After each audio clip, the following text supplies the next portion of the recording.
है दोस्तों।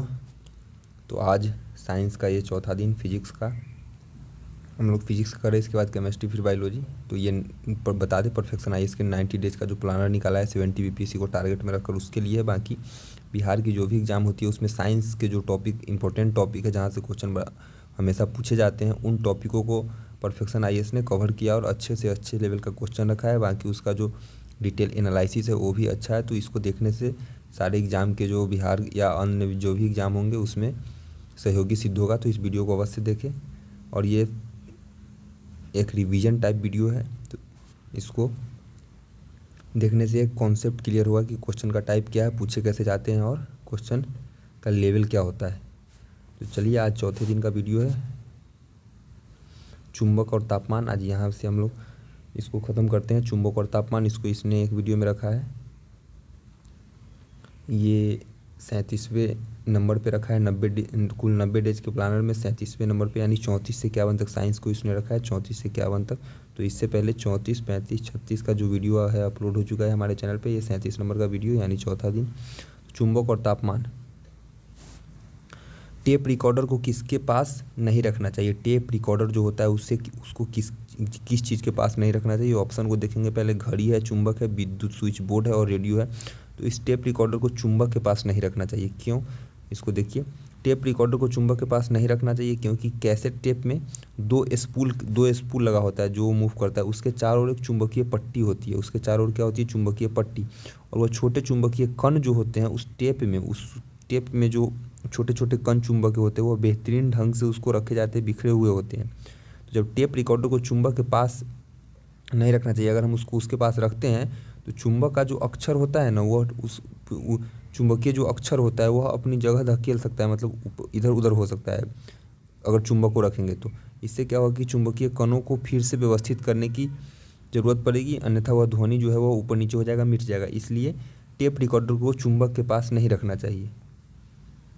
पदार्थ में चुंबकत्व का कारण क्या है? तो पदार्थ में चुंबक का कारण क्या है? ऑप्शन देखेंगे। स्थिर इलेक्ट्रॉन, स्थिर प्रोटॉन, स्थिर न्यूट्रॉन, इलेक्ट्रॉन की वृत्ताकार गति। तो इलेक्ट्रॉन की वृत्ताकार गति जो है ना, यही पदार्थ में चुंबक का मूल कारण है। कोई पदार्थ चुंबक की भांति व्यवहार करता है तो उसका कारण यह है कि इलेक्ट्रॉन की वृत्ताकार गति। इलेक्ट्रॉन स्थिर हो ही नहीं सकता है। अब पहला बात, प्रोटॉन न्यूट्रॉन का तो कोई चांस नहीं है कि इलेक्ट्रॉन की गति से चुंबक उत्पन्न होता है। अगर विद्युत धारा प्रवाह होता है तो चुंबकीय क्षेत्र उत्पन्न होता है। तो विद्युत धारा के प्रवाह में इलेक्ट्रॉन की गति होती है। तो यहाँ से भी आप लोग लगा सकते हैं कि सोच के लगा सकते हैं कि विद्युत धारा चुंबकीय क्षेत्र जैसा, चुंबक जैसा क्षेत्र उत्पन्न करता है विद्युत धारा प्रवाह के दौरान। तो जब विद्युत धारा प्रवाह होता है तो उसमें इलेक्ट्रॉन का प्रवाह होता है, और जब इलेक्ट्रॉन का प्रवाह होता है मतलब इलेक्ट्रॉन गति अवस्था में, तभी उसका प्रवाह होगा। स्थिर अवस्था में तो स्थिर तो तीनों है, तो तीनों खत्म। इलेक्ट्रॉन की वृत्ताकार गति। अगर यहाँ पे इलेक्ट्रॉन की रेखीय गति होती तो क्वेश्चन फंस सकता था, लेकिन थोड़ा सा गति आ जाता दोनों में। लेकिन यहाँ पे 3 स्थिर है और 1 गति है, तो यहाँ पे सोच के आप लगा सकते हैं, थोड़ा दिमाग लगा के, इलेक्ट्रॉन की वृत्ताकार गति। अगर रेखीय गति होती तो थोड़ा 50-50 पे आता, लेकिन क्लियर है वृत्ताकार गति। तो चुंबक क्षेत्र उत्पन्न करने के लिए एक आवश्यक है इलेक्ट्रॉन की वृत्ताकार गति। पदार्थ में चुंबकत्व का कारण इलेक्ट्रॉन की वृत्ताकार गति है। इलेक्ट्रॉन का उप परमाणविक कण किसी भी पदार्थ के अंदर आवेश ले जाने के लिए जिम्मेदार होता है। इलेक्ट्रॉन परमाणु के नाभिक के चारों ओर जो है वह घूमते रहता है। जब इलेक्ट्रॉन नाभिक के चारों ओर घूमते रहता है तो पदार्थ में विद्युत परिवर्तन उत्पन्न होता है, और यही इलेक्ट्रॉन पदार्थों में चुंबक की भूमिका अदा करता है। टेस्ला किसकी इकाई है? तो टेस्ला चुंबकीय प्रेरण की इकाई है। चुंबकीय प्रेरण की इकाई टेस्ला है। टेस्ला किसकी इकाई है? चुंबकीय प्रेरण की। टेस्ला चुंबकीय प्रेरण की इकाई है, इसको याद कर लीजिएगा। अच्छा क्वेश्चन है, पूछता है चुंबकीय क्षेत्र या चुंबकीय पदार्थ या गतिशील विद्युत परिवर्तन के आसपास का क्षेत्र जिसके भीतर चुंबकत्व का बल कार्य करता है। धारा ले जाने वाला कंडक्टर किससे संबंधित है? तो धारा ले जाने वाला जो कंडक्टर होता है, कंडक्टर मतलब ले जाने वाला वाहक, जैसे कि तांबे का तार हुआ, एल्युमिनियम का तार हुआ, जिससे भी धारा प्रवाहित होती है। जब धारा प्रवाहित होती है जिन चीज़ों से, उसको कंडक्टर। तो धारा ले जाने वाला जो कंडक्टर होता है वह विद्युतीय क्षेत्र उत्पन्न करता है। अभी हमने ऊपर बताया कि विद्युत धारा जब प्रवाह होता है, इलेक्ट्रॉन का प्रवाह होता है, तो उसके चारों ओर विद्युतीय क्षेत्र उत्पन्न होता है। तो वही पूछ रहा है कि धारा ले जाने वाला कंडक्टर किससे संबंधित है? तो वह विद्युतीय क्षेत्र उत्पन्न करता है। सॉरी, वो चुंबकीय क्षेत्र उत्पन्न करता है। वह चुंबकीय क्षेत्र उत्पन्न करता है। धारा जो विद्युत धारा ले जाता है, इलेक्ट्रॉन का गति होता है, वह चुंबकीय क्षेत्र उत्पन्न करता है। इसको ऊपर ही हमने बताया। तो धारा ले जाने वाला कंडक्टर चुंबकीय क्षेत्र उत्पन्न करता है। जिस तरह स्थिर आवेश विद्युत क्षेत्र उत्पन्न करता है, रुका हुआ आवेश जो है विद्युत क्षेत्र उत्पन्न करेगा, उसी तरह धारा या गतिशील आवेश जो होता है वह चुंबकीय क्षेत्र उत्पन्न करता है। तो स्थिर आवेश जो है वह विद्युतीय क्षेत्र उत्पन्न करेगा और गतिशील आवेश चुंबकीय क्षेत्र उत्पन्न करेगा। हंस क्रिश्चियन ओस्टेट, कौन? हंस क्रिश्चियन ओस्टेट के अवलोकन ने गतिशील परिवर्तन और चुंबकीय क्षेत्र की बीच घनिष्ठ संबंध को प्रदर्शित करने वाली खोज की। किसने की? हंस क्रिश्चियन ओस्टेड ने। ओस्टेड ने यह देखा कि एक पिरोएड चुंबक को धारा प्रवाहित करने वाले तार के पास रखने पर वह विक्षेपित होता है, यानी दूर हटता है। यानी कि जब धारा प्रवाहित हो रही है उसके पास चुंबक ले जाएंगे तो वह विक्षेपित होता है, यानी कि तब इससे प्रमाणित उन्होंने किया कि यह जो धारा प्रवाहित हो रही है यह चुंबकीय क्षेत्र उत्पन्न किया है, तभी विक्षेपित हो रही है चुंबक।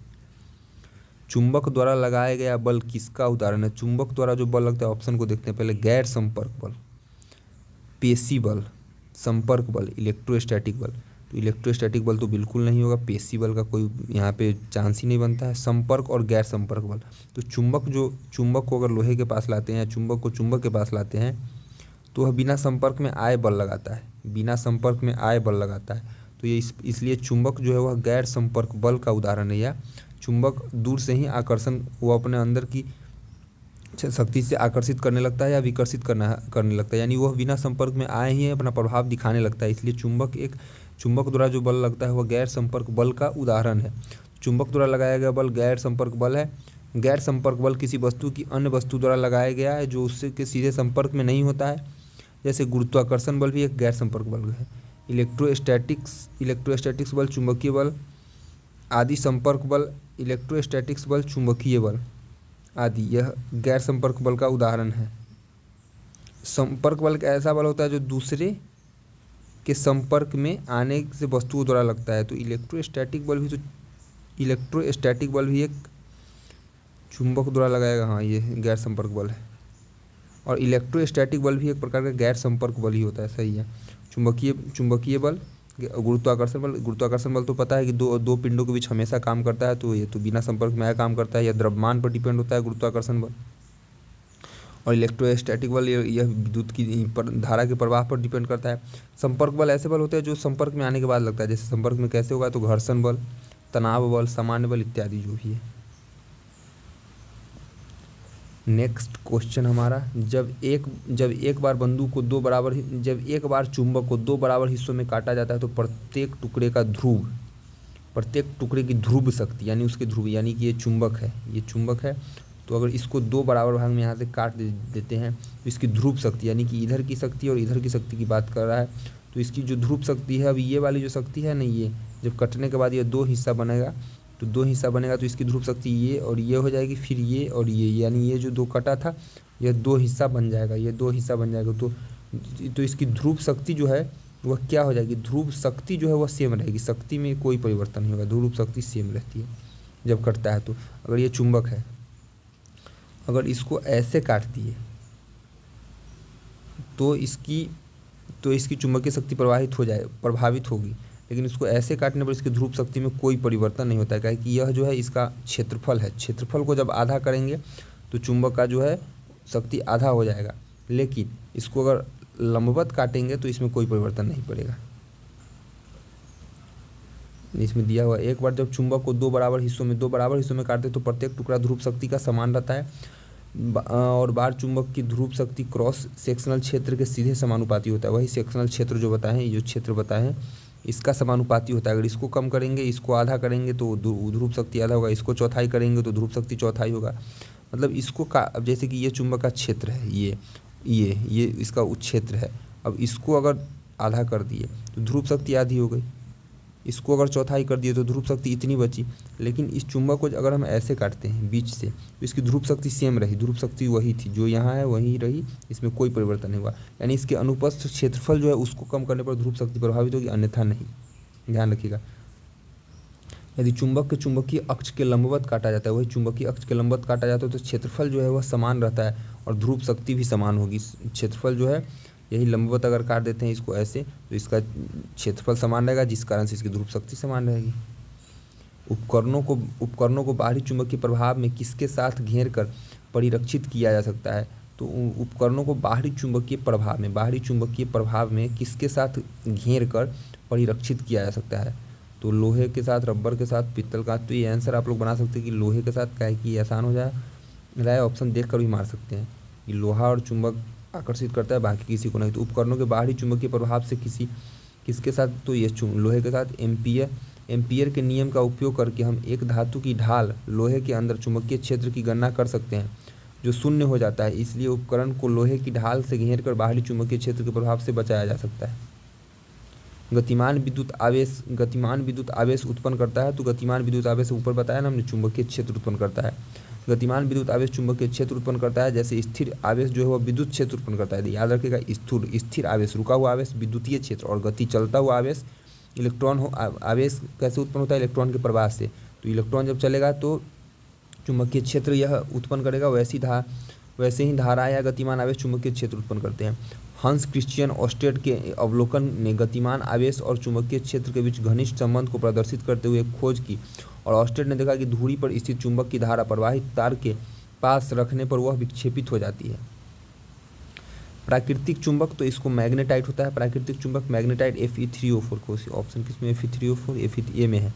Fe3O4 जिसको मैग्नेटाइट कहते हैं, यह प्राकृतिक चुंबक है। तो मैग्नेटाइट जो होता है ना, यह लोहे का सबसे उत्तम अयस्क है। लोहे के अयस्क होते हैं मैग्नेटाइट, हेमेटाइट। तो लोहे का जो अगर कुछ क्वेश्चन पूछ दे कि लोहे का सबसे शुद्धतम अयस्क या सबसे अच्छा अयस्क कौन है, तो मैग्नेटाइट लोहे का सबसे अच्छा अयस्क होता है। इस अयस्क से लोहे की मात्रा 70 to 80% के बीच होती है, यानी मैग्नेटाइट अयस्क में लोहे की मात्रा 70 से 80% के आसपास होती है। कितना? तो ये मैग्नेटाइट जो है वो लोहे का सबसे अच्छा अयस्क, और इस अयस्क में यह चुंबक इसी से प्राप्त होता है, प्राकृतिक चुंबक। तो इस अयस्क में लोहे की मात्रा क्वेश्चन पूछ सकता है 70 to 80%, क्योंकि यह लोहे का सबसे अच्छा अयस्क है। और यह अयस्क भारत में बहुत कम मात्रा में पाया जाता है। भारत में सबसे अधिक मात्रा में कौन पाया जाता है? हेमेटाइट। कौन? हेमेटाइट भारत में सबसे अधिक मात्रा में पाया जाता है। मैग्नेटाइट बहुत ही कम मात्रा में पाया जाता है। यह लोहे का सबसे अच्छा अयस्क है। हेमेटाइट में लोहे की मात्रा 65 से 70% होती है, और हेमेटाइट में 65 से 70%, और मैग्नेटाइट में लोहे की मात्रा 70 से 80% के बीच होती है। इसलिए लोहे का सबसे अच्छा अयस्क मैग्नेटाइट है। तो वह पदार्थ जो चुंबकीय क्षेत्र उत्पन्न करता है, जो अन्य पदार्थों को खींचने या आकर्षित करने के बल के कारण उत्तरदायी होता है, वही चुंबक है। Fe3O4 जो है मैग्नेटाइट, ये देखिए मैग्नेटाइट प्राकृतिक चुंबक के रूप में जाना जाता है, और ये लोहे का सबसे शुद्धतम अयस्क होता है। इसको ध्यान रखिएगा। कौन सा कथन गलत है? तो इसका गलत कथन, अस्थायी चुंबक चुंबकत्व के बाहरी क्षेत्र की मदद से चुंबकीय क्षेत्र उत्पन्न करता है। अस्थायी चुंबक चुंबकत्व के बाहरी स्रोत, चुंबकत्व क्वेश्चन के जो ऑप्शन, इसको अच्छे से एक एक वर्ड को समझना है बस ऑप्शन, उसके बाद बाकी चीज़ समझ में आ जाएगा। तो ये गलत ऑप्शन पूछ रहा है कि अस्थायी जो चुंबक है वह अस्थायी चुंबक में जो चुंबकत्व की शक्ति आती है, चुंबकत्व जो है वह कहाँ से आती है? तो बाहरी स्रोत की मदद से चुंबकीय क्षेत्र या बाहर से शक्ति लेकर चुंबकीय क्षेत्र उत्पन्न करता है। मतलब चुंबक जो है वो ब्रह्मांड में कहीं से भी शक्ति लेता है, फिर चुंबकीय क्षेत्र उत्पन्न करता है। क्या ये ऑप्शन सही है या गलत? दूसरा ऑप्शन देते हैं, चुंबक जो है वह फेरोमैग्नेटिक पदार्थ को आकर्षित करता है। फेरोमैग्नेटिक पदार्थ माने इसका जो मैग्नेटिक पदार्थ है, इसके हिसाब उसको आकर्षित करेगा या नहीं। उसके बाद समान चुंबकीय ध्रुव एक दूसरे को प्रतिकर्षित, यानी कि एक दूसरे को प्रतिकर्षित मतलब कि लौटा देते हैं, विकर्षित करते हैं, और असमान ध्रुव एक दूसरे को आकर्षित करते हैं। ये सही है या गलत है? और एक स्वतंत्र चुंबक को अगर छोड़ते हैं तो निलंबित चुंबक हमेशा उत्तर और दक्षिण दिशा को इंगित करता है। तो इसमें से पूछ रहा है कि कौन सा गलत है? तो स्वतंत्र चुंबक हमेशा उत्तर दक्षिण की ओर रहता है, ये सही है। समान चुंबकीय ध्रुव एक दूसरे को विकर्षित और विसमान या विजातीय आकर्षित करते हैं, ये भी सही है। चुंबक फेरोमैग्नेटिक पदार्थ को आकर्षित करता है, ये भी सही लग रहा है। और ये ऑप्शन ए जो है इसमें कह रहा है कि अस्थायी चुंबक जो है वह चुंबकत्व का बाहरी स्रोत की मदद से अपने अंदर चुंबक की खींचने की क्षमता उपलब्ध करता है। जी नहीं, वो उसके अंदर का गुण है, वह उसका आंतरिक गुण है, बाहर से वह कहीं नहीं लेता है। बाहर से लेता तो हर चीज़ चुंबक बन जाता है। तो ऑप्शन ए इसका होना चाहिए। जी हाँ, देखिए ऑप्शन ए है, अस्थायी चुंबक बाहरी स्रोत के बिना चुंबकीय क्षेत्र उत्पन्न करता है। बाकी समझ गए होंगे।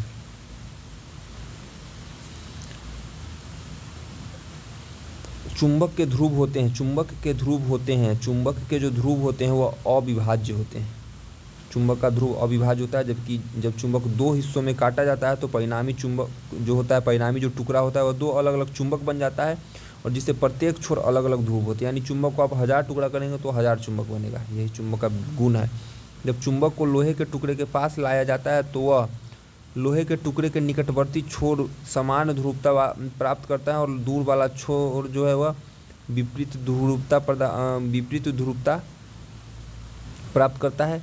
लोहे के टुकड़े के दोनों छोर समान ध्रुवता प्रदान करते हैं। समान ध्रुवता तो नहीं होगा कि एक आकर्षण होगा तो एक तरफ विकर्षण होगा। लोहे के टुकड़े के दोनों छोर असमान, ये भी गलत है। लोहे के टुकड़े के निकटवर्ती छोर विपरीत प्राप्त करता है और दूर वाला छोर, अब देखिए और यहाँ पे 50-50 ऐसे ही हो गया कि एक जो है ऑप्शन दूसरे का उल्टा है। जब उल्टा है तो इस दोनों में से एक सही होगा। उल्टा है मतलब दोनों में से एक सही ही होगा। तो कहता है कि लोहे का जो टुकड़ा है वह निकटवर्ती छोर समान ध्रुवता उत्पन्न करता है और दूर वाला छोर जो है वह विपरीत ध्रुवता उत्पन्न करता है। तो इस कह रहा है, आप इसको इमेजिन करके भी सोच सकते हैं कि जब यह कोई चुंबक है और यहाँ पे कोई लोहे का टुकड़ा है, तो जब लोहे को चुंबक के पास ले जाते हैं तो लोहा आकर्षित होता है और उसमें चिपक जाता है। लोहे को चुंबक के पास ले जाते हैं तो लोहा आकर्षित होता है और उसमें चिपक जाता है। लोहा यह नहीं देखता है कि मेरा यह जो निकट का ध्रुव है इसको चिपकाना है और दूर का ध्रुव है इसको, अगर इसको हम यहाँ लाए हैं तो लोहा यहाँ पे चिपक जाएगा। अब यहाँ पे पूरा लोहा चिपक जाएगा चुंबक के साथ। अब इसका ये जो ध्रुव है ये विकर्षण की भांति काम करेगा और यह आकर्षण के रूप में यह सट जाएगा। तो लोहा जब दो चुंबक को एक दूसरे के पास लाते हैं तो सजातीय ध्रुव अगर दोनों का एक समान है तो यह विकर्षित करेगा, यह टकरा नहीं चिपकेगा। लेकिन अगर विपरीत ध्रुव है तो यह आकर्षित हो जाएगा। लेकिन लोहा को चुंबक के साथ लाएंगे तो लोहा चुंबक के किसी भी साइड से लाए वह चिपकेगा ही। तो यह पूछ रहा है कि लोहे के टुकड़े के निकटवर्ती छोर, इसमें नहीं करा है कि ध्रुव का, कि लोहे में ध्रुव का निर्धारण करना नहीं हो सकता, क्योंकि उसका सब ध्रुव एक जैसा है, उसमें चुंबक की तरह से नहीं है उत्तर दक्षिण का। तो लोहे के टुकड़े का निकटवर्ती छोर, मान लीजिए यह चुंबक है और यह लोहे का टुकड़ा का निकटवर्ती छोर है, कोई भी छोर, ये निकटवर्ती हो सकता है। अगर इस यहाँ चुंबक लाते तो जहाँ भी जिसके नज़दीक चुंबक लाएंगे वही उसका निकटवर्ती छोर हुआ। तो निकटवर्ती छोर को समान ध्रुवता वाले और दूर वाले छोर को विपरीत ध्रुवता प्राप्त करता है। तो यहाँ पे लाएंगे तो समान ध्रुवता का मतलब हो गया, तो समान ध्रुव में क्या होता है, चुंबक में विकर्षण लौटा देगा। तो समान ध्रुवता वाले व्यवहार करेगा, यानी इसको इसके पास लाएंगे तो यह इसको लौटा देगा या चिपकाएगा, यह कह रहा है। जब इसके पास लाएंगे तो यह इसको चिपका लेगा, यानी समान ध्रुवता वाले निकटवर्ती जो छोर है वह समान ध्रुवता प्राप्त करता है। तो समान ध्रुवता का अर्थ क्या हुआ कि प्रतिकर्षण, लौटा देना। तो निकटवर्ती छोर लौटा रहा है, नहीं आकर्षित कर रहा है। तो समान ध्रुवता जो है, समान ध्रुवता प्रतिकर्षण की या नहीं, यानी कि वह समान ध्रुवता जो है वह निकटवर्ती जो छोर है वह समान ध्रुवता नहीं चाहता है। तो लोहे का जो टुकड़ा है वह निकटवर्ती छोर विपरीत ध्रुवता प्राप्त करता है और दूर वाला छोर जो है समान ध्रुवता प्राप्त करता है। Answer c d. क्षर चुंबक के लिए निम्नलिखित में से कौन सा कथन सही है? क्षर चुंबक की जो वास्तविक लंबाई होती है वो बराबर नहीं होगी। क्षर चुंबक की वास्तविक लंबाई जो होती है उससे ज़्यादा क्षर चुंबक की जो वास्तविक लंबाई होगी ना, और चुंबक की जो चुंबकीय लंबाई होगी वह वास्तविक लंबाई से छोटी होगी। यानी वास्तविक लंबाई के अंदर ही चुंबक होगा, चुंबक की लंबाई होगी टोटल। तो वास्तविक लंबाई से कम होगी चुंबक की लंबाई, ध्यान रखिएगा। तो वास्तविक लंबाई अधिक होगी, तो वास्तविक लंबाई अधिक होगी, तो ये हुई, उसी को दिया है। चुंबकीय क्षेत्र की इकाई क्या है? तो चुंबकीय क्षेत्र की इकाई को टेस्ला आप सभी लोग जानते हैं, और ऑप्शन में गॉस है, गॉस भी है, और डब्ल्यू भी प्रति वर्ग मीटर भी है, डब्ल्यू भी प्रति। तो चुंबकीय क्षेत्र यह वह प्रभाव है जहाँ चुंबकत्व उपलब्ध होता है, जिसे जहाँ पे चुंबक अपना गुण प्रदर्शित करता है, जहाँ अपनी प्रभाव दिखता है चुंबक का प्रभाव जहाँ तक दिखता है वही, जहाँ तक उसका प्रभाव दिखता है वही क्षेत्र चुंबकीय क्षेत्र कहलाता है। जहाँ तक चुंबक अपने प्रभाव को प्रदर्शित होने देता है वही क्षेत्र चुंबकीय क्षेत्र कहलाता है। तो इसकी इकाई जो है वह टेस्ला भी है और गॉस भी है, और एक टेस्ला का जो मान होता है 10⁴ गॉस होता है। इसको आप लोग याद करिएगा, ये देखिए यहाँ पे दिया है एक टेस्ला का मान 10⁴ गॉस होता है, 10⁴ गॉस होता है। और ये डब्ल्यू भी प्रति वर्ग मीटर, इसको बोलेंगे कि ये क्या है? तो ये है वेबर प्रति वर्ग मीटर। ये वेबर प्रति वर्ग मीटर यह भी चुंबकीय क्षेत्र की इकाई है, और यह वेबर के सम्मान में इस यूनिट को सम्मान के रूप में बनाया गया है। तो वेबर प्रति वर्ग मीटर चुंबकीय क्षेत्र की इकाई है। क्या? वेबर प्रति वर्ग मीटर। तो तीनों ही आंसर इसका सही होगा, वेबर प्रति वर्ग मीटर, टेस्ला और गॉस। और एक टेस्ले का मान कितना होगा? 10⁴ गॉस। चुंबकीय क्षेत्र का स्रोत क्या है? तो अब नेक्स्ट क्वेश्चन है भाई, चुंबकीय क्षेत्र का स्रोत क्या है? तो बार चुंबक, धारा ले जाने वाला तार, गतिमान आवेश और उपयुक्त, तो ये सभी हो जाएगा। चुंबकीय क्षेत्र, तो चुंबकीय क्षेत्र कब उत्पन्न होता है, तो धारा अगर चल रही है तो चुंबकीय क्षेत्र उत्पन्न होगा।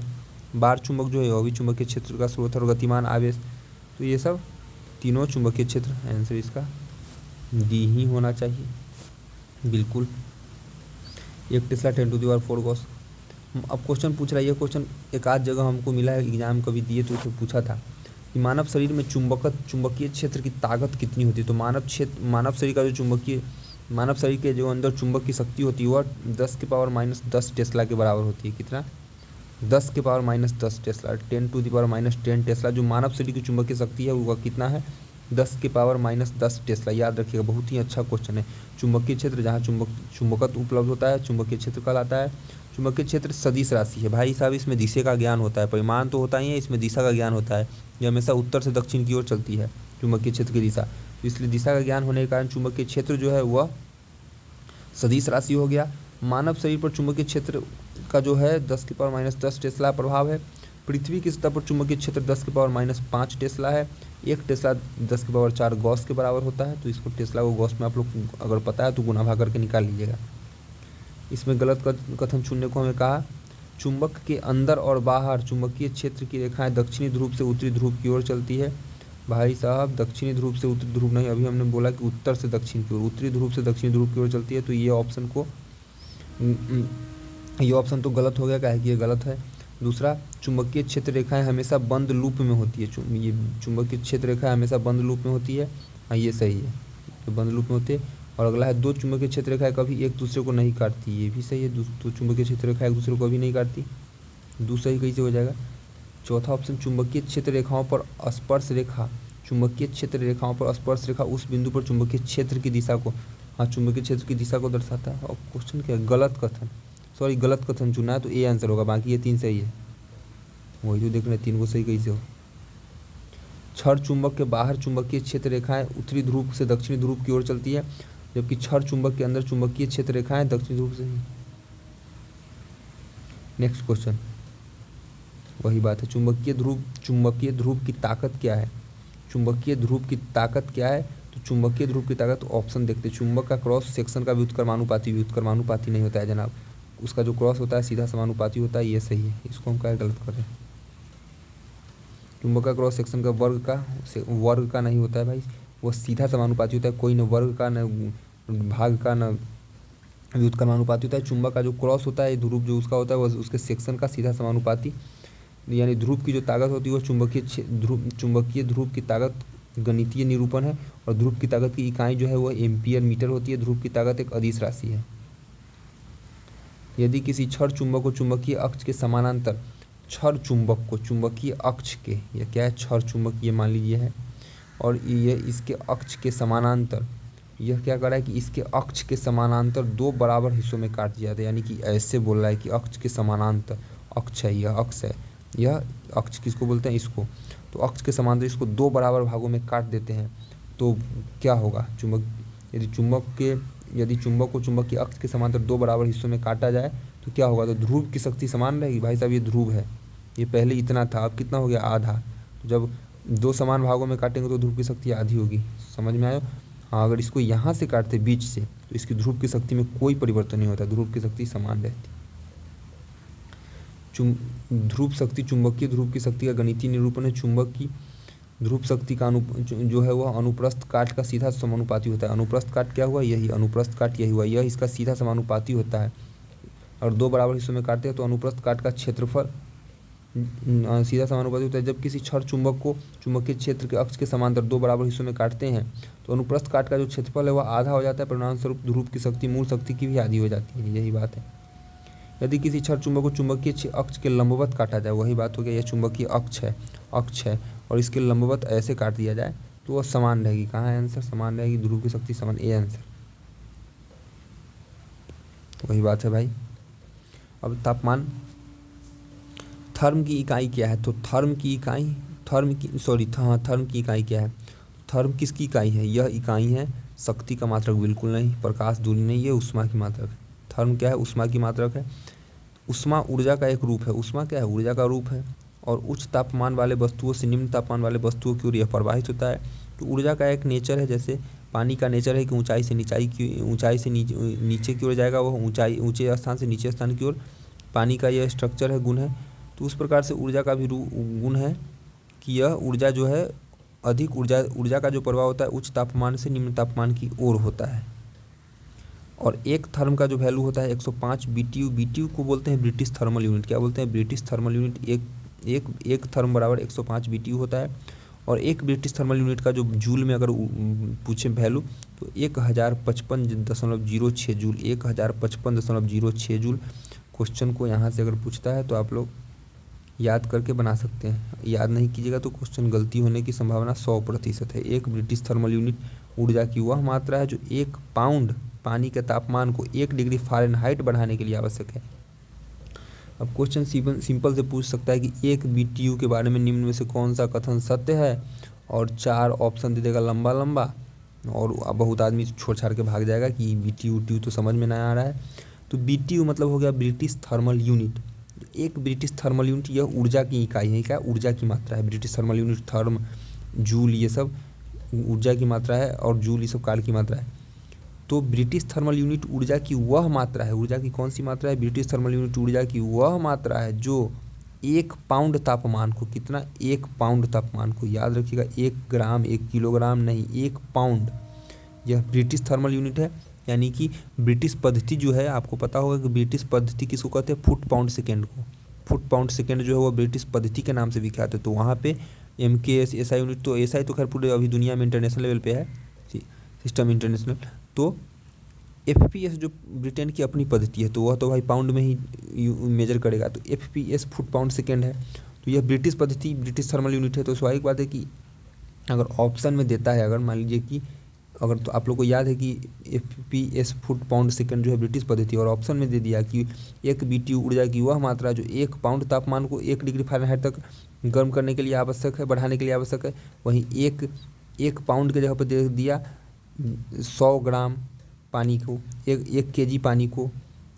तो बाकी सब चीज़ ठीक रहेगा, बस 1 पाउंड 1 kg और भी कुछ दे दिया तो यहाँ पे आप फंस जाइएगा।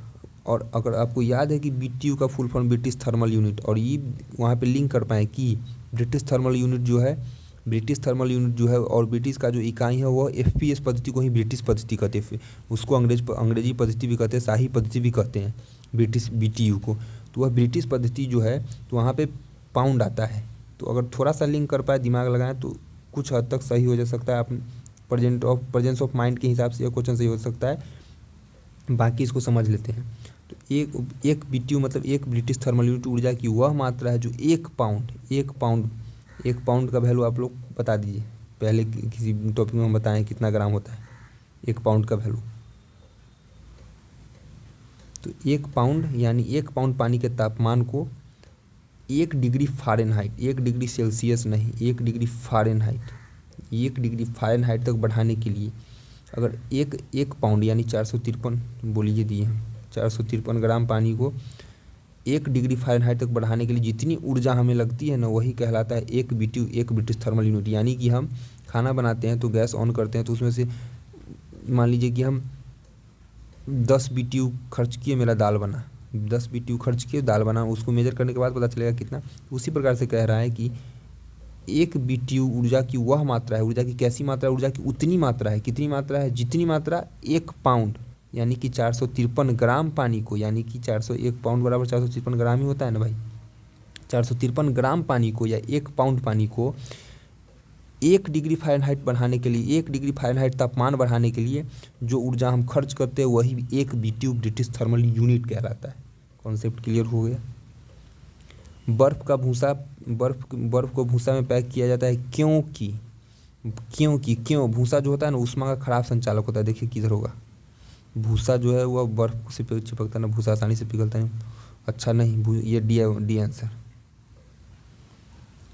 बर्फ़ जो होता है, एक मिनट, बर्फ़ जो होता है भूसा में पैक करता है क्योंकि चूरा या भूसा ऊष्मा का खराब संवाहक होता है। संवाहक वे पदार्थ होते हैं जो ऊष्मा का संचरण की अनुमति देते हैं। तांबा सबसे प्रभावी ऊष्मा का संवाहक है। तांबा क्या है? सबसे प्रभावी ऊष्मा का। तांबा सबसे अच्छा संवाहक है ऊष्मा का। ऊष्मा की बात हो रही है, धारा की नहीं। वे पदार्थ जो ऊष्मा को अपने से होकर जाने नहीं देते हैं वे इंसुलेटर कहलाते हैं। प्रतिरोधी। गर्म पानी की थैलियों में पानी का उपयोग किया जाता है। गर्म पानी की थैलियों में पानी का उपयोग किया जाता है। क्यों? यह आसानी से उपलब्ध होता है। यह सस्ता होता है। इसकी विशिष्ट ऊष्मा अधिक होती है। ये पानी को आसानी से गर्म किया जा सकता है। तो गर्म पानी की थैलियों में पानी का उपयोग किया जाता है। क्यों? क्योंकि इसकी विशिष्ट ऊष्मा जो है वह अधिक होती है। गर्म पानी की थैलियों में पानी का उपयोग किया जाता है क्योंकि इसकी विशिष्ट ऊष्मा धारिता जो है वह अधिक होती है। 1 किलोग्राम पानी, 1 किलोग्राम पदार्थ के तापमान को 1 केल्विन तक बढ़ाने के लिए आवश्यक ऊष्मा की मात्रा को विशिष्ट ऊष्मा धारिता कहते हैं। अब देखिए, एक ब्रिटिश थर्मल यूनिट था क्या? 1 पाउंड को 1 डिग्री फ़ारेनहाइट बढ़ाने के लिए आवश्यक ऊष्मा की मात्रा को हम 1 ब्रिटिश थर्मल यूनिट कहते हैं। यहाँ पे क्वेश्चन है कि विशिष्ट ऊष्मा धारिता किसको कहते हैं, ये भी आप लोग याद कर लीजिए। याद हो ही जाएगा वीडियो देखने के क्रम में 1-2 बार।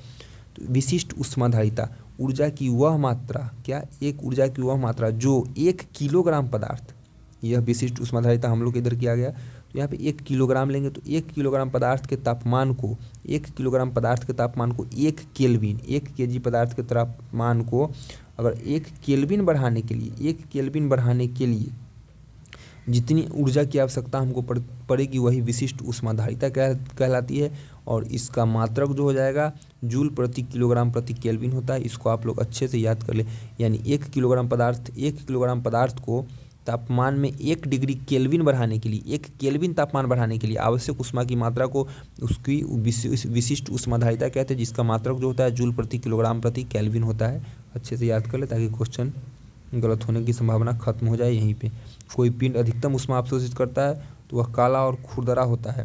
अगर कोई बहुत काला है खुरदरा है तो समझे कि वह सबसे अधिक ऊष्मा उत्पन्न करता है। कोई चिकना है और सफ़ेद है तो समझे कि यह सबसे कम ऊष्मा अवशोषण करता है, वो यह ऊष्मा को लौटा देता है। यही कारण है कि जहाँ पे बर्फ़ होती है वहाँ पे ऊष्मा नहीं अधिक देर तक रुक सकती, क्योंकि बर्फ़ जो है वो ऊष्मा को लौटा देता है और वहाँ पे ग्लेशियर का निर्माण होता है। जहाँ पे बर्फ़ है वो बर्फ़ ऊष्मा का परावर्तन अच्छे तरीके से करता है। तो काली पिंड है और खुरदरी है तो सबसे अधिक ऊष्मा का अवशोषण करेगी। क्वेश्चन यहाँ से उठा के बना सकता है नए क्वेश्चन के टाइप से। एक काली वस्तु प्रकाश की सभी तरंगदैर्ध्य को अवशोषित कर लेती है। इसलिए काली वस्तु का गुण क्या है, वो क्यों ऊष्मा को अवशोषित करता है? क्योंकि वो प्रकाश के सभी तरंगदैर्ध्य जो है वो जो 7 कलर से मिलकर प्रकाश बनता है, बैनी या पिनाला, तो उन सारी चीज़ को वह सारे के तरंगदैर्ध्य को वह अपने अंदर एब्जॉर्व कर लेती है और उन्हें ऊष्मा में परिवर्तित कर देती हैं। किंतु वस्तु गर्म हो जाती और इसी कारण वस्तु गर्म हो जाती है और सफ़ेद वस्तु प्रकाश के सभी तरंगदैर्ध्य को परावर्तित करती है, सभी को लौटा देती है। इसलिए प्रकाश ऊष्मा में परिवर्तित नहीं हो पाता है और वस्तु का तापमान नहीं बढ़ पाता है। ग्लेशियर अधिक बर्फ़ जो होता है वहाँ तापमान नहीं बढ़ने के कारण ये भी है। सर्दियों के मौसम में हैंडपंप से निकलने वाला पानी गर्म होता है। क्योंकि कभी सोचा है क्यों?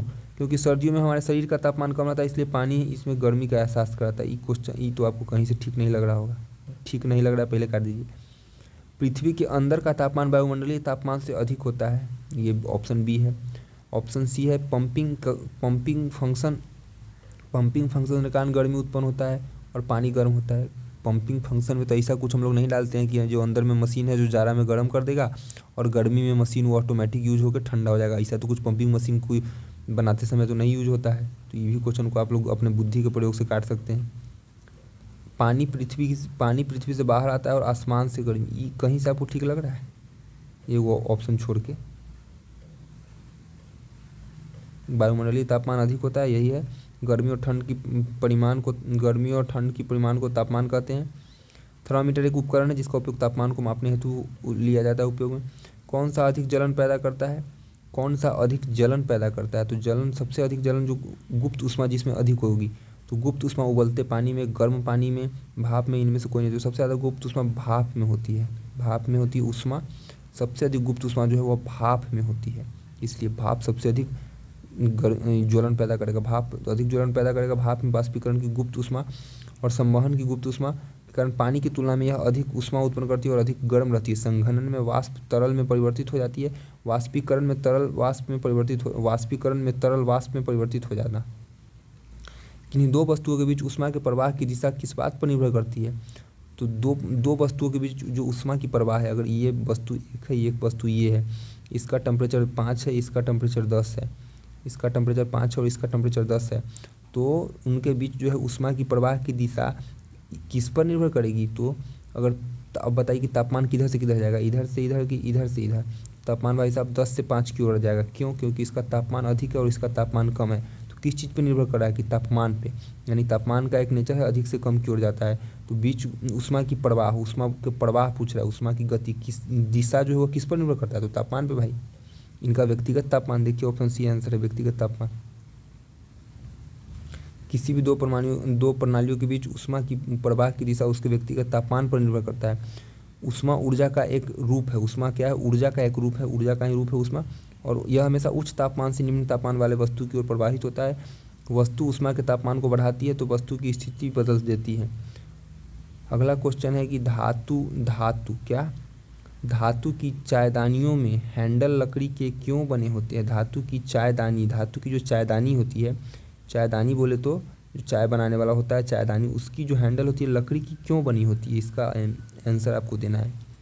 लकड़ी ऊष्मा की खराब संवाहक है, इससे बिजली के झटके नहीं लगेंगे, इसमें कंटेनर सुंदर दिखता है, इसमें कंटेनर सुंदर दिखने, साफ दिखने के लिए तो ये क्वेश्चन ने नहीं बनाया है। और जब चाय बनाएंगे तो बिजली उसमें कहाँ से आएगा? एक के वो ऑप्शन में बच रहा है। ऑप्शन ऐसा है कि आप छांट दीजिएगा। धातु की चायदानी हैंडल लकड़ी की बनी होती है क्योंकि लकड़ी ऊष्मा की कुचालक होती है। लकड़ी ऊष्मा का कुचालक होता है, ऊष्मा का प्रभाव उस पर कोई प्रभाव नहीं पड़ता। लकड़ी चालक वे पदार्थ होते हैं जो ऊष्मा को गुजरने देते हैं, कुचालक जो नहीं गुजरने देते। वे पदार्थ जो ऊष्मा को अपने से होकर गुजरने नहीं देता, कुचालक। ऊष्मा के कुचालक के कुछ उदाहरण, तो कांच ऊष्मा का कुचालक है, प्लास्टिक, सिरेमिक, रबर, लकड़ी, कपड़ा, ऊन, कॉर्क, ये सब ऊष्मा के कुचालक है। ऊष्मा के सुचालक तो तांबा, एल्युमिनियम, स्टील, कांसा, सोना, चांदी, लोहा, हीरा, पित्तल, ग्रेफाइट और जीन, ये ऊष्मा के सुचालक पदार्थ हैं। सर्दियों में दो पतली कमीजों में हमें एक मोटी कमीज की तुलना में अधिक गर्म क्यों रख सकती है? सर्दियों में दो पतली कमीजें हमें एक मोटी कमीज की तुलना में अधिक गर्म रख सकती है। क्यों? दो पतली कमीज एक मोटी कमीज की तुलना में अधिक गर्म रख सकती है। क्यों? दो कमीजें मोटी हो जाती है इसलिए ऊष्मा को निकलने देती है।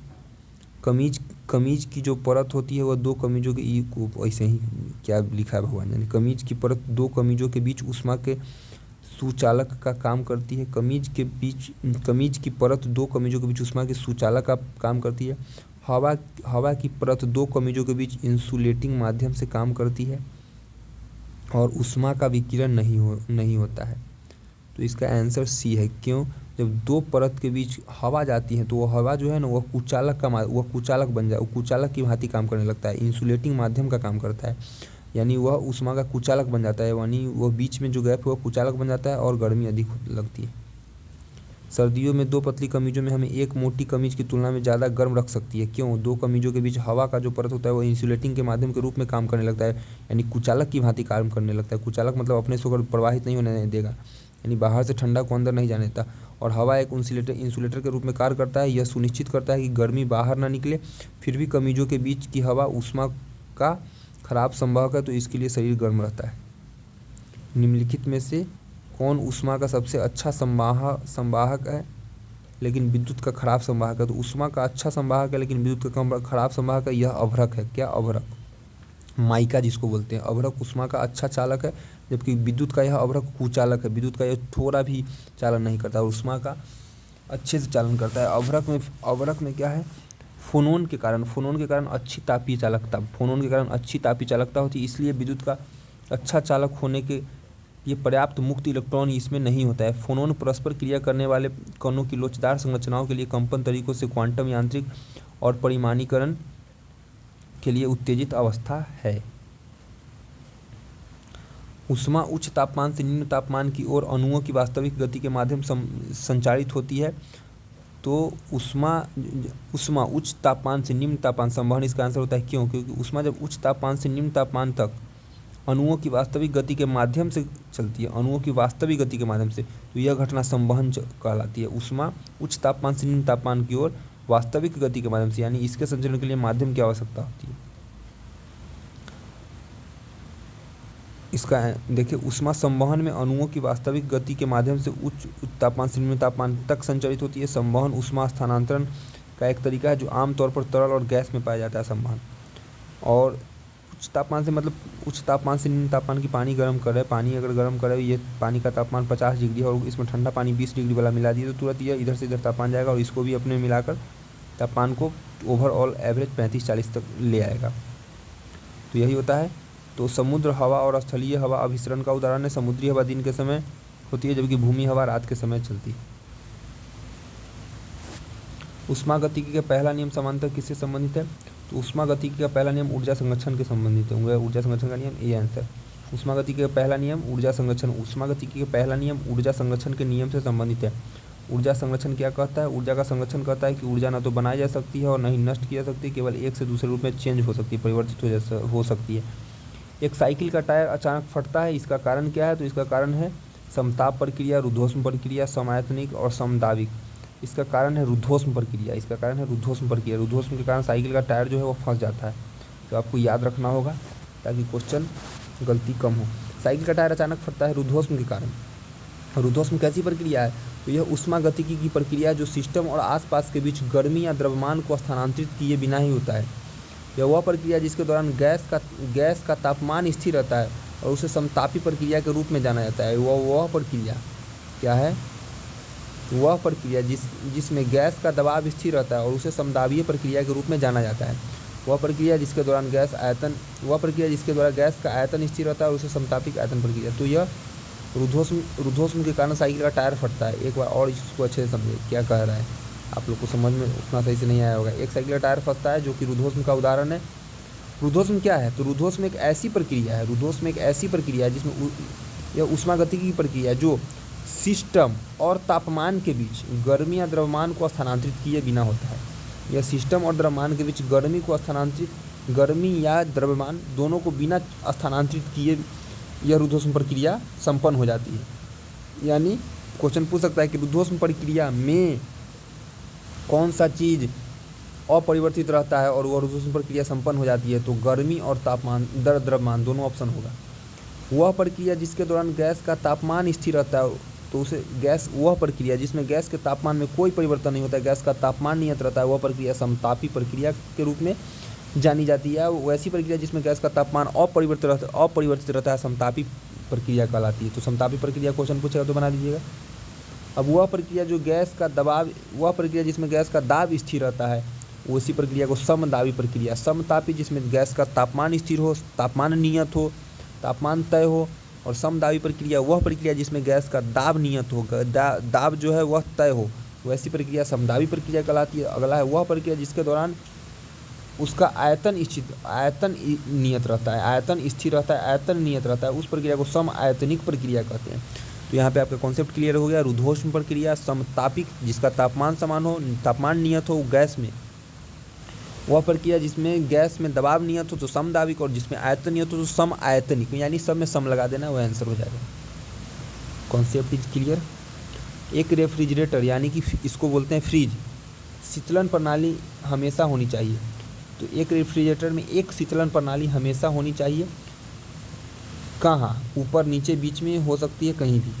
तो कूलिंग सिस्टम जो होता है वह हमेशा ऊपर होनी चाहिए। कहाँ? कूलिंग सिस्टम जो होता है हमेशा ऊपर होना चाहिए, ठंडा करने। रेफ्रिजरेटर में कूलिंग सिस्टम हमेशा ऊपर, देखिए हमेशा ऊपर होना चाहिए। रेफ्रिजरेटर में कूलिंग कन्वेंशन करंट के सिद्धांत पर आधारित होता है। यह ऐसा होता है कि कूलिंग के कारण हवा सघन हो जाती है और नीचे की ओर चलती है। इससे ऊपर का आंशिक वैक्यूम बनता है जिससे गर्म हवा में यह बदल जाता है और यूनिट द्वारा इसे ठंडा किया जाता है। अगर इसे कहीं और रखा जाए तो कम प्रभावी होता है और कूलिंग कम। देखिए आपको तो इतना लिखा है, समझ में नहीं आया होगा, इसको हम समझा देते हैं, आप समझ जाइए। यह फ्रिज है जिसको हम लोग रेफ्रिजरेटर बोलते हैं। तो इसका क्वेश्चन है इसका जो कूलिंग सिस्टम है, जो ठंडा करने वाला सिस्टम है, वह कहाँ होना चाहिए ताकि फ्रिज का जो दर्जा है वह उत्तम दर्जे का हो। तो कूलिंग सिस्टम को ऊपर होना चाहिए। क्यों? यहाँ पे मान लीजिए कि कूलिंग सिस्टम लगा है तो आपको इतना तो पता होगा कि कूलिंग सिस्टम मतलब भारी वायु। जब यहाँ पे सिस्टम लगा है तो यहाँ पे यह ठंडा करेगा। फ्रिज में ठंडा हवा कहाँ बनेगा? यहाँ पे ठंडा हवा इस क्षेत्र में बनेगा। जब ठंडा हवा इस क्षेत्र में बनता है तो हवा जब ठंडी होती है तो भारी होती है, और भारी होती है तो वह नीचे आएगी, और गर्म हवा हल्की होकर ऊपर उठती है। ये तो ताप में पढ़े होइएगा, वायु का यह नेचर है।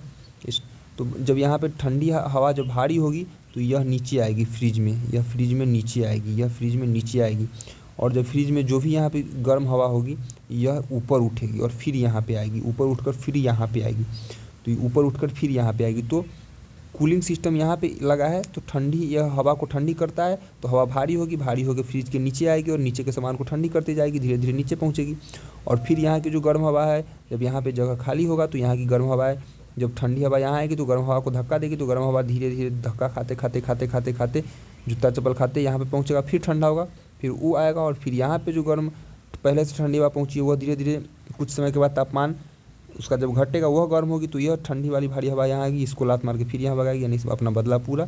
तो कूलिंग सिस्टम जब ऊपर लगेगा ना तो पूरा फ्रिज ठंडा रहेगा। अब यही अगर कूलिंग सिस्टम को हम यहाँ पे नीचे लगा देते हैं या बीच में लगा देते हैं तो यह तो यहाँ पे हवा ठंडा करेगी और यह नीचे भेजेगी, या यहाँ पे ठंडा करके यहीं पे रहेगी, क्या है कि हवा भारी हवा नीचे बैठ जाती है, तो ऊपर का जो गर्म पोर्शन है वह गर्म का गर्म ही रहेगा, वह ठंडी नहीं होगा। इसलिए फ्रिज में देखते हुए कि ऊपर जो है कूलिंग सिस्टम लगा होता है और यहीं पे आइस वाला जो सेक्शन है वो भी लगा होता है, इसलिए फ्रिज जो है वो सबसे अधिक ठंड भी ऊपर लगेगा कि वो यहीं पे आइस बन रहा है, यहाँ पे ठंड अधिक है। तो यही कारण है कि फ्रिज में कूलिंग सिस्टम को ऊपर लगाया जाता है, उसी को इसने इतने लंबे में लिखा है। आप लोग को अगर पढ़ना हो तो अब जाके पढ़े, समझ में आएगा। अब जाके देखिए, यहाँ पे हम रोक दिए, जाके पढ़ लीजिए, समझ में आ जाएगा। खाना बनाने के बर्तन के बाहरी हिस्से को आमतौर पर नीचे से काला छोड़ दिया जाता है, आमतौर पर नीचे से काला छोड़ दिया जाता है। क्यों काला क्यों छोड़ता है? आपको भी नहीं पता है कि काला जो सतह होता है ऊष्मा का अवशोषक अच्छा होता है और सफ़ेद जो होता है ऊष्मा का परावर्तक होता है। तो जब खाना पकाते तो बर्तन अगर एल्युमिनियम का लिए वो काला हो गया तो लोग उसको काला छोड़ देता है। छोड़ने का कारण क्या है? तो कारण उन लोगों को पता है जो लोग छोड़ते हैं कि ऊष्मा का अच्छा चालक है, इसको काला छोड़ेंगे तो खाना मेरा जल्दी पकेगा, और अगर इसको साफ़ कर दिए तो सफ़ेद हो गया फिर एल्युमिनियम में तो लेट से पकेगा, इसलिए काला छोड़ते हैं। तो इसे रोज़ाना साफ़ करना मुश्किल, ये तो भाई गलत है। रोज़ाना साफ़ करना मुश्किल है, यह एक मान्य है कि हाँ साफ़ करना थोड़ा मुश्किल है, लेकिन उसको अगर तकनीक से उपयोग ले तो साफ़ हो सकता है आसानी से। काली सतह, जैसे कि तकनीक में कैसे कि गांव में पहले होता था कि अगर बर्तन है तो इसमें मिट्टी का लेप लगा दिया जाता था। जब यह मिट्टी का लेप काला होता था तो इसको धोना, अब मिट्टी का लेप काला हुआ है, जब इसको जाकर धो देंगे तो आराम से यह हट गया, मानिए कि यह साफ़ हो गया। तो इसको टेक्नोलॉजी का प्रयोग करके इसको हम लोग आसान बना सकते थे। तो यह क्वेश्चन ऑप्शन गलत हो गया। काली सतह ऊष्मा की अच्छी संवाहक होती है। जी हाँ, काली सतह ऊष्मा की अच्छी संवाहक या अवशोषक दोनों होती है। संवाहक मतलब जाने आने दिया, अवशोषक अच्छा ज़्यादा होता है। काली सतह ऊष्मा की खराब नहीं, ये गलत है। काली सतह ऊष्मा का अच्छा अवशोषक, ये ऑप्शन डी, अगर दोनों होता तो इसमें क्वेश्चन फंसता, लेकिन ओनली डी है तो ऑप्शन डी के साथ जाएंगे क्योंकि अच्छा अवशोषक होता है। बाहरी हिस्से आमतौर पर नीचे से काला छोड़ देते हैं क्योंकि काली सतह ऊष्मा की अच्छी अवशोषक। खाना पकाने से नीचे का रंग काला कर दिया जाता है ताकि ऊष्मा अधिक अवशोषित हो सके और खाना जल्दी गर्म हो सके।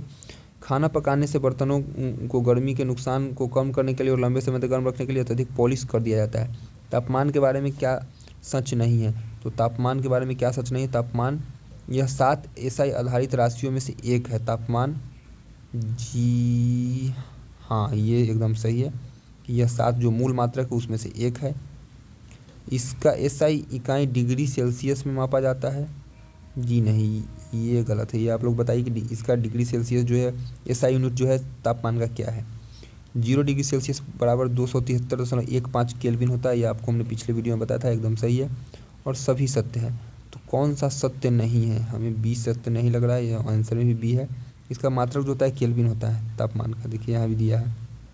इस SI यूनिट जो होता है तापमान का केल्विन होता है, ये सब सही है।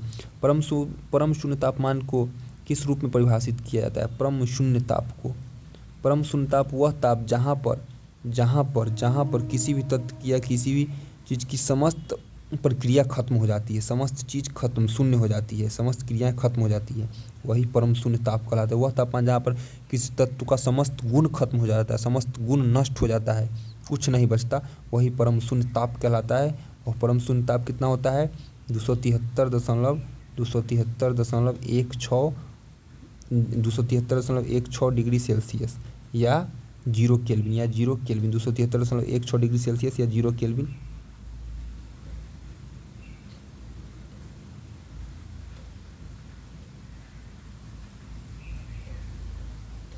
माइनस में 273, हाँ माइनस में 273.15 या 106 डिग्री सेल्सियस। तो परम शून्य ताप क्या है? परम शून्य ताप जिस पर सभी आणविक गति बंद हो जाती है, यही तो आंसर है 298 के पर नहीं, जिस पर हीलियम। परम शून्य ताप वह तापमान का वह रूप परिभाषित किया गया जिसमें सभी आणविक गति बंद हो जाती है। परम शून्य ताप वह ताप है जिस पर गैस का दबाव शून्य हो जाता है। परम शून्य ताप 0 केल्विन होता है। क्या? 0 केल्विन होता है, या माइनस में 273.15 डिग्री सेल्सियस माइनस में। पदार्थ का तापमान में परिवर्तन के दौरान आपूर्ति की गति ऊष्मा की किस रूप में संग्रहित होती है? तो पदार्थ के तापमान में परिवर्तन के दौरान आपूर्ति की गई ऊष्मा की ऊर्जा किस रूप में संग्रहित होती है? पदार्थ के तापमान में परिवर्तन होता है तो उसकी जो ऊष्मा बदलती है वो किस रूप में? तो वह जो बदलती है, अब पदार्थ के तापमान में परिवर्तन हुआ तो आपूर्ति की गई ऊष्मा ऊर्जा किस रूप में संग्रहित होती है? तो वह जो ऊर्जा है वह गतिज ऊर्जा के रूप में, काइनेटिक एनर्जी के रूप में पदार्थ में संग्रहित होती है। तो चलिए, पदार्थ में तापमान में परिवर्तन के दौरान आपूर्ति की गई ऊष्मा की मात्रा गतिज ऊर्जा के रूप में संग्रहित होती है। ऊष्मीय ऊर्जा का तात्पर्य किसी प्रणाली में निहित ऊर्जा से है जो उसके तापमान के लिए जिम्मेदार होता है। तापमान किसी पिंड की गर्मी और ठंडक की क्रिया है। तापमान किसी पिंड की गर्मी और ठंडक की क्रिया है।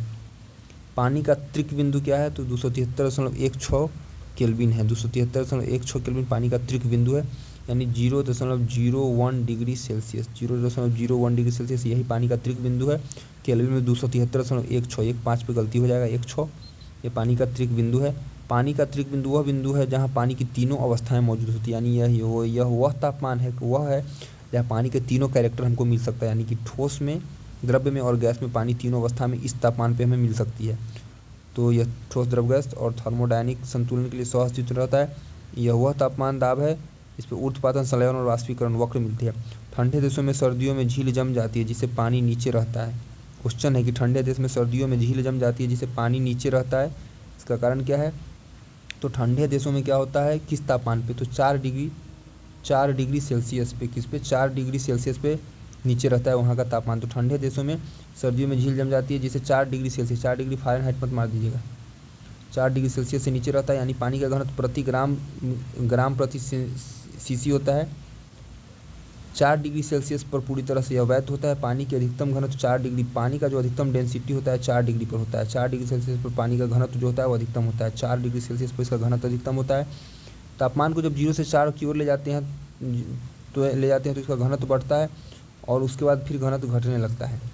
ऊंचाई में वृद्धि के साथ पानी का क्वथनांक क्यों घटता है? ऊंचाई में वृद्धि के साथ एकमात्र कारण है पानी के क्वथनांक। जब ऊंचाई में वृद्धि होती है, यहाँ पे पानी अगर उबल रहा है 100 डिग्री पे, तो ऊंचाई पे जाएंगे तो ये उबलने लगेगा 60 डिग्री पे। इसका कारण क्या है? तो अगर हम इतना ही ऊंचाई पे गए तो 60 डिग्री पे उबला क्यों? तो इसका कारण है दाब, वायुमंडलीय दाब। क्या? वायुमंडलीय दाब। ऑप्शन देखिए, वायुमंडलीय दाब किस में है? बी में, यानी कि दाब का बढ़ा तो ताप घटेगा। वायुमंडलीय दाब की ऊंचाई के कारण पानी का क्वथनांक घटता है। वायुमंडलीय दाब में वृद्धि से पानी का क्वथनांक जो है वो, वायुमंडलीय दाब बढ़ेगा तो क्वथनांक बढ़ेगा। वायुमंडलीय दाब में वृद्धि के साथ पानी का पानी का गलनांक जो है वह घटने लगता है। ठंडे देशों में अत्यधिक ठंड की स्थिति में पानी के पाइप फट जाते हैं। ठंड देशों में अत्यधिक ठंड की स्थिति में पानी का पाइप फटता है। पानी का पाइप कटने का कारण क्या है? आप समझिए। कभी कभी देखिएगा फ्रिज में भी अगर बोतल रखे हैं पानी पूरा फुल करके, अगर यहाँ तक बोतल का ढक्कन है तो यहाँ तक अगर पानी फुल है और इसको अब फ्रीजर में रख दिए, तो बोतल को जब फ्रीजर में रखिएगा तो जब यह बर्फ़ जमेगा तो यह बोतल फट जाता है। कभी कभी देखिएगा आप, इसको आप आजमा सकते हैं कि बोतल फट जाएगा। पूरा ओवरलोड करके पानी डाल के देखिए, फटने का कारण क्या है? कि पानी जो है जब इसमें बर्फ़ जमेगा ना, तो जब पानी का जो आयतन होता है, बर्फ़ जब जमता है तो उसका बर्फ़ का आयतन पानी के आयतन से अधिक होने लगता है। जब आयतन बढ़ेगा तो जब इसको जगह नहीं मिलेगा तो ये फट जाएगा, क्योंकि जमने पर पानी फैलता है। ठंडे देशों में अत्यधिक ठंड की स्थिति में पानी की पाइप फट जाती है क्योंकि जमने से पानी फैलता है। जब जमेगा तो जमने पर विस्तार इस तथ्य से होता है कि पानी एक खुले षटकोणीय रूप में क्रिस्टलीय हो जाता है और इस षटकोणीय जाली की तरह अवस्था की तुलना में अधिक स्थान लेता है। यह जल से अधिक स्थान लेता है। 4 डिग्री सेल्सियस वह तापमान है जहाँ तरल पानी का घनत्व सबसे अधिक होता है, और आप इसे गर्म करते हैं या ठंडा करते हैं तो यह फैलेगा। तो दोस्तों, आज का ये ख़त्म हुआ तरंग और प्रकाश। हम लोग कल इसको देखते हैं, तरंग और प्रकाश को आज देख लें, क्या ख़त्म कर दें? कितना क्वेश्चन है, रहने देते हैं, ज़्यादा हो जाएगा। वीडियो जो है 54 मिनट का हो चुका है, तो इसको कल हम लोग ख़त्म करेंगे तरंग और प्रकाश को। आज यहाँ तक ख़त्म हुआ, उसके बाद इसमें कोई चैप्टर भी तो शायद नहीं बचा ना। जी हाँ, तरंग और प्रकाश के बाद रिवीजन है, तो रिवीजन तो जिसको करना हो अपना करे। रिवीजन करना सब लोग का व्यक्तिगत काम है, मेरा ही हो या आपका। बाकी अगले दिन परमाणु संरचना, ये 2 2 4, इसमें 4 1 5, और फिर इधर बायोलॉजी में आएंगे। केमिस्ट्री में जो है परमाणु संरचना और पदार्थ एक में है, रासायनिक बंधन और आवर्त सारणी को दूसरे में रखा है, अम्ल क्षार लवण और रासायनिक समीकरण एवं अभिक्रिया और धातु क्रम तथा कुछ विविध इसको रखा है। बाकी बायोलॉजी में जगत का वर्गीकरण, जीव विज्ञान की मूल बातें और इनकी कुछ कोशिकाओं से संबंधित क्वेश्चन होंगे। पशु कार्य जीव विज्ञान की शाखाएं हैं, जहाँ से क्वेश्चन हमेशा बीपीएससी में पूछे जाते हैं। पारिस्थितिकी और जैव विविधता, इस अच्छे ढंग से इसको इसने सेट किया है। पौधे की कुछ बीमारी, कार्य पौधे का प्रजनन और पोषक तत्व, जनन और पोषण, और पशु रोग, विविध ज़्यादा नहीं है तो कम ही। इसके अलावा भी आपको अगर पढ़ना हो तो कुछ पढ़ सकते हैं। बाकी इसके बाद हम लोग करेंट का जो निकाला है उसका, फिर हिस्ट्री सारे का कोशिश करेंगे कि कम से कम 3 4 जो मेन है उस पोर्शन को कवर कर ले। तो मिलते हैं अपने नेक्स्ट वीडियो में। धन्यवाद।